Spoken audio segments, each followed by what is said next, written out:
Sam, now that Outlander's over and fans and viewers of the show are recovering from the shock of it all, what did you think when you saw what was going to happen to you in that final scene, when you saw it in script form?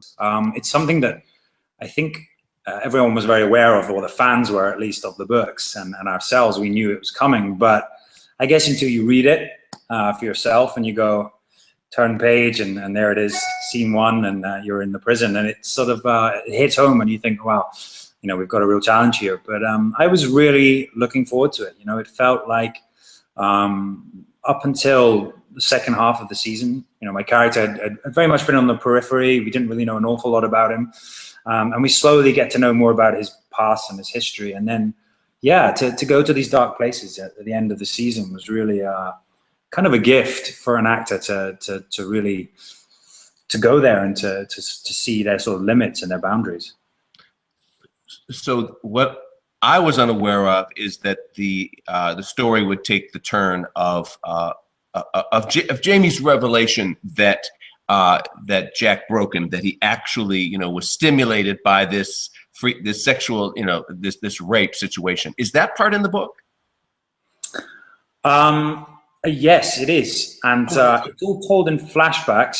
I mean, I'm trying to remember exactly how it's told, but I think those main points happen. But for me, it was certainly about sort of three main points, and it was basically, you know, the sort of the torture of Jamie, the sort of physically side, then the rape, which is obviously, you know, another side. But then it was about recalculating Jamie, about breaking his mind, and I think for Jamie, you know, these horrific things that happen to him, the physical side, he can kind of deal with. But it's, as you mentioned yourself, you know, it's the moment that he betrays Claire. In his mind, he betrays her because he feels guilt about it, and he found a moment of happiness, well, not happiness, of pleasure, and that just shows you how sort of depraved Black Jack is, that he managed to find, you know, Jamie's fortitude and his strength in his mind, and to find that nugget of it and to break that. And that's, you know, that's what's really interesting, that Jamie is this strong character, but yet he's broken sort of completely. Well, we see that element of his personality in a lot of ways, right? Here's a soldier who the ladies love, but he's a virgin on his wedding night. I mean, he's this tough guy who's very sensitive and caring. I mean, when Jamie first hears the story from Claire about this preposterous thing of coming from the future, he accepts it, he believes it. There's a kind of goodness and a trust in this man, isn't there? There is, yeah. I mean, that's a huge moment, because he finds out that she's from the future, and it's a huge thing for anyone. But ultimately, he knows that she's hiding a secret, and he trusts her. He says, his words are, "I trust your word."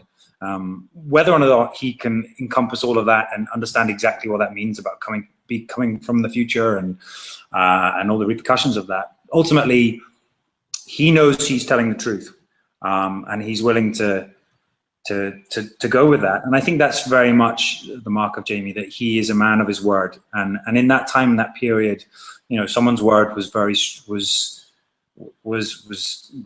ultimate. You know, if you said something and you were going to do something, then that was it. And yeah, whether or not he can quite grasp what airplanes are and what the future looks like is another thing. But for that very moment, he's willing to believe her and to support her.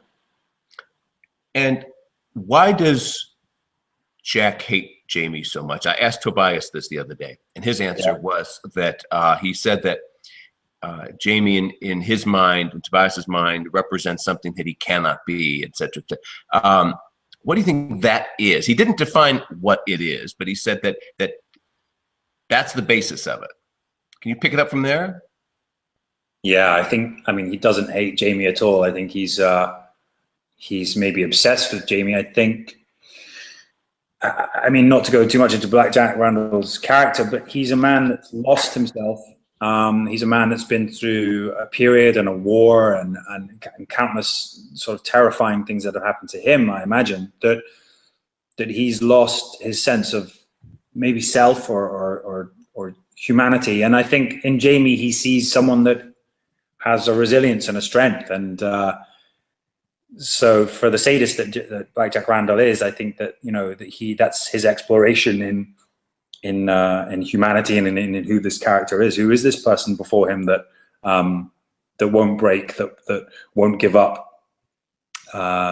And for Jamie, yeah, it's like this bond, it's sort of bond in blood, that he has all this history with Blackjack Randall, with what happened to his sister, with the death of his father. Jamie feels guilt about all that, and it's just this sort of epic three-way battle, really. That's it's magnificent and great fun to play. And this physical side of your character that is unbreakable almost is almost hilarious on a level. I mean, you take more punishment than I think anybody has ever taken on television. The first time we see you, Claire is mending a bullet wound, and your arm's broken. We've seen you flogged and whipped and beaten. In the end of the season, your hand is all busted up, and there are many. They just punish you, don't they? Physically. Yeah, I think Diana's got something against Jamie. I think there's certainly something there. But yeah, well, I mean, up until he meets Claire, Jamie has time and again put his body on the line. He has no responsibility. You know, we see the scars on his back. We see all these other terrible wounds and things he's got. And he does that continue throughout the show. But up until he meets her, he has no responsibility. He has no real home. He doesn't really know who he is as a young man. And the arrival of her into his life really starts him on his journey of becoming a man and becoming responsible and having responsibilities to his family and to his wife and to his, you know, future, you know, his children or even his tenants in, you know, as a laird. But yes, he up until this point, his body has been, you know, almost disposable. You know, as long as, you know, he can just keep eating and living, then that's fine. But now, you know, he has a wife, and then he has to look after himself. But yet somehow he does still end up getting beaten up a lot. When we see the scars on your back, take us through the day of shooting there. How long does it take makeup to do that before a scene? Is it hours?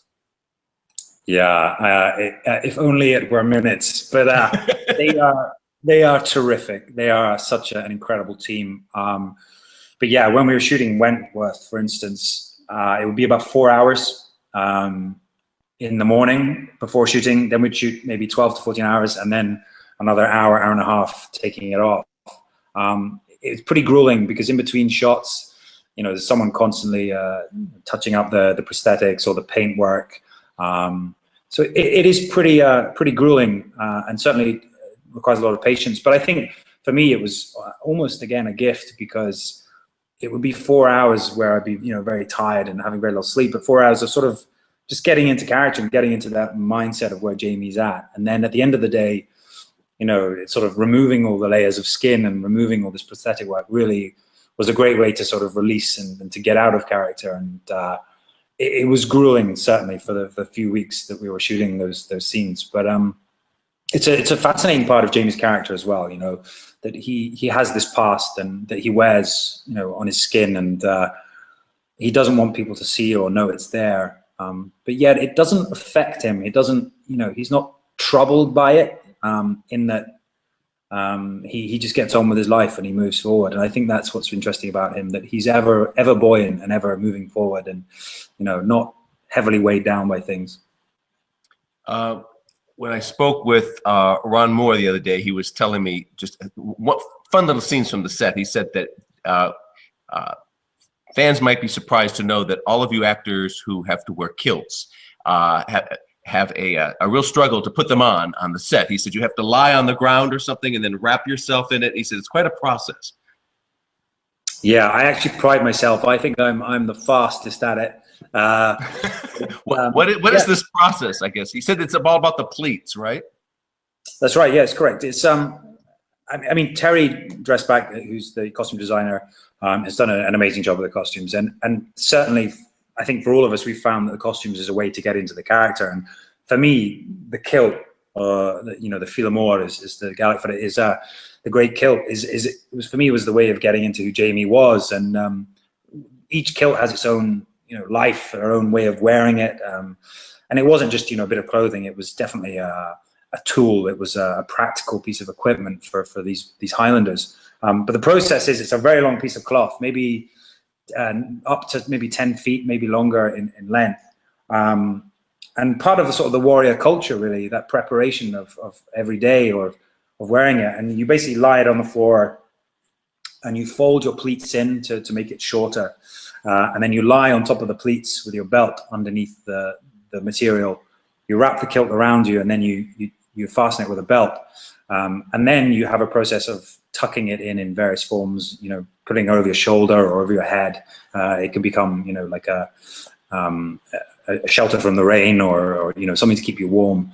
But yeah, it's very much like the warrior culture, that sort of Maori culture of sort of preparation and sort of preparing for the day. And they did, however, the Scots or the Highlanders did actually fight with no kilts at all. They would take them off and terrify their enemy. So we've yet to do that in the show. Ron says there's a lot of mischief with the horses too. He said that they don't always go where they're supposed to go, and very often if an actor's on a horse and the horse takes off this way, he finds a way to get the scene anyway and then incorporate it later. How good are you on horseback? Yeah, I've really enjoyed that side of it. It's been a skill that as every actor likes to say that they can do, but when they get to the actual day of it, you're like, oh my God, I've got to ride a horse now. But yeah, I've become very competent. I think I've got a bit of a sort of personal challenge with Katrina, and I think I'm the better horse rider. She'll claim that she is. But it's just a great part of it. The horses, they've all got their own characters. And again, Jamie's character is that he's lived around horses. He's very comfortable with them. So for me, that was definitely a way of finding the character, of learning more about who he is. And yeah, I've relished it. And I kind of miss them when we're not there, but they can be pretty difficult. So yeah, I hear from Ron that what Kat loves to do on the set in between shoots is sing, and he found a way to fit it into the storyline when Claire goes looking for you. What do you do for fun on the set, just to kick back? Wow, what do we do for fun on set? To be honest, I think just there's a lot of companionship on our show, and Katrina and I get on, extremely well. We're good friends, and I think we goof around a lot. There's a lot of horseplay, and we've both got a rather childish sense of humor. So yeah, whatever. I mean, to be honest, there's not a hell of a lot of downtime on the show, especially on location. You're constantly traveling, or there's a lot of time spent prepping stuff. So yeah, there's no time to play football or do any sport. But yeah, we generally fool around or discuss whatever show on TV we're watching, or elements of the book, or but it's, as I said, it's a really nice crew of people, and the cast all get on really well, and I think that's certainly the ensemble makes the show.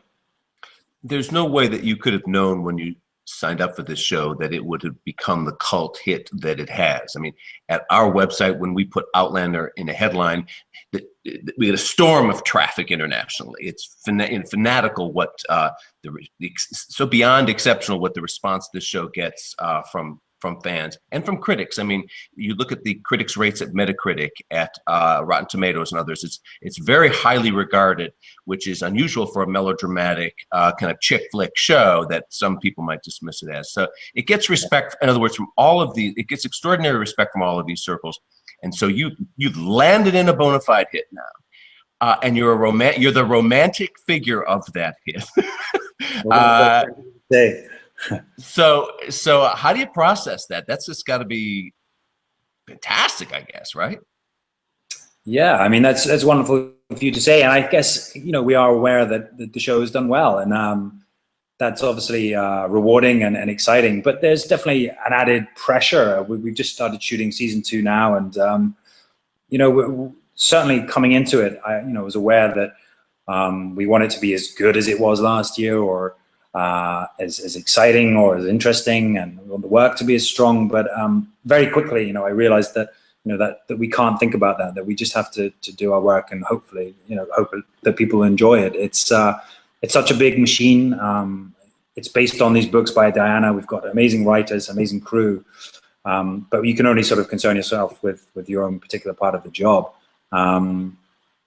So coming into something that's very familiar but yet different is also strange. You find yourself not quite on an even ground, which is really helpful. It's helpful for the character. It's where he's at exactly, in his psychology and in his journey. And it's funny how much that real life reflects in our show and sort of where we're at, sort of mentally or with the psychology of the characters.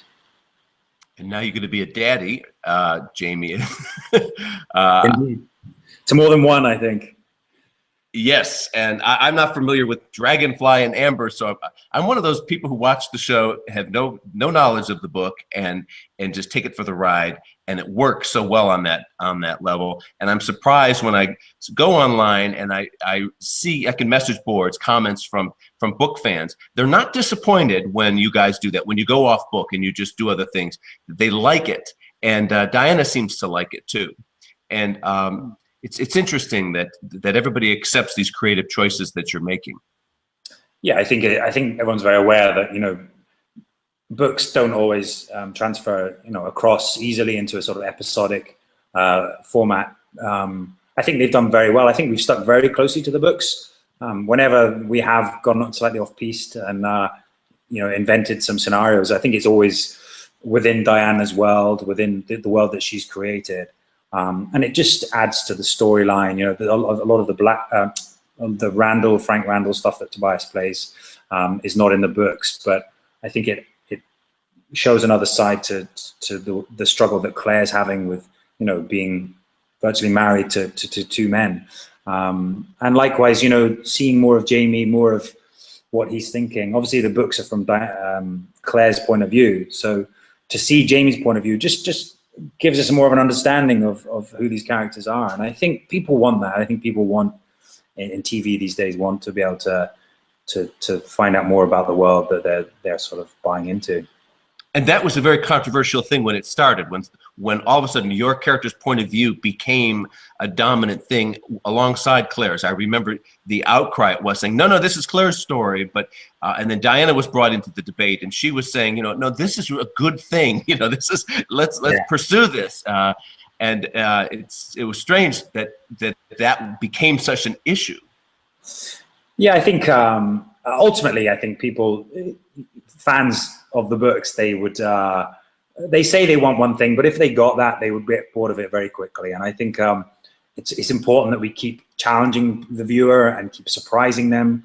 Otherwise, I think people get bored quite quickly. And not that we're trying to always be different, but I think Ron does that very well. I think he always flips things on his head. And I think our show is certainly one of the trademarks of it is that it's always changing. The one moment you think it's a show set in the 1940s or a show set in a castle, and then suddenly we're on the road, and then suddenly we're in, in sort of the British, British prison or in France, and definitely this show goes on a journey, not only physically. I mean, we go to some crazy places, and season 2 is going to be very, very different. All right, last question. I asked Ron if he has a favorite scene in the whole series, and he picked a scene that we see from your point of view, and he said it's the church yard scene right before the wedding, where you guys meet, and you're both in your wedding finest, and Jamie has a line about the sun rising, and the line actually came from a conversation that he and his wife had, and they managed to incorporate it into the show. So it had special meaning for them both, and it's of course that the churchyard scene before the wedding itself is built with such anticipation, emotional weight, etc., etc. Is that one? Do you have a favorite scene from the series, from the season 1? It's really interesting because I love what he did at that moment, because the line is, I think, there's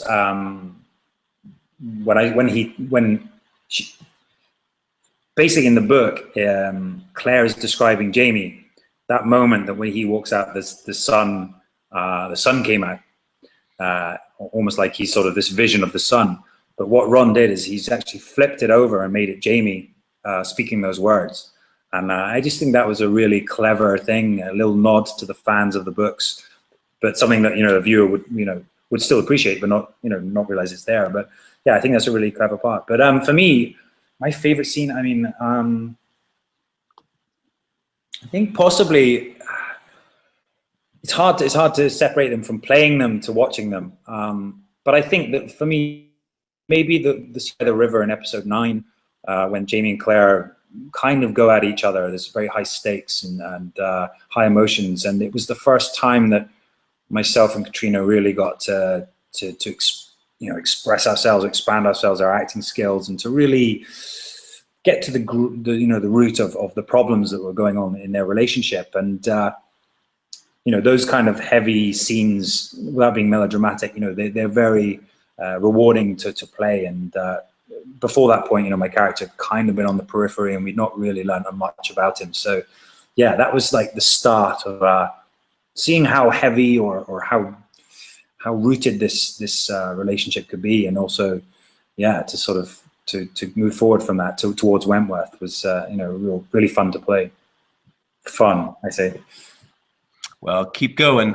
It's a great ride, great show, and you're terrific at the job. Good luck at the Emmys. Well, that would be, that's fantastic. I mean, we're just delighted that the response from the fans has been great, and hopefully word of mouth as well. People will keep watching. I think you can be assured of that. Thanks a lot, Sam. Thank you so much. Great to speak to you. Bye-bye. Same here.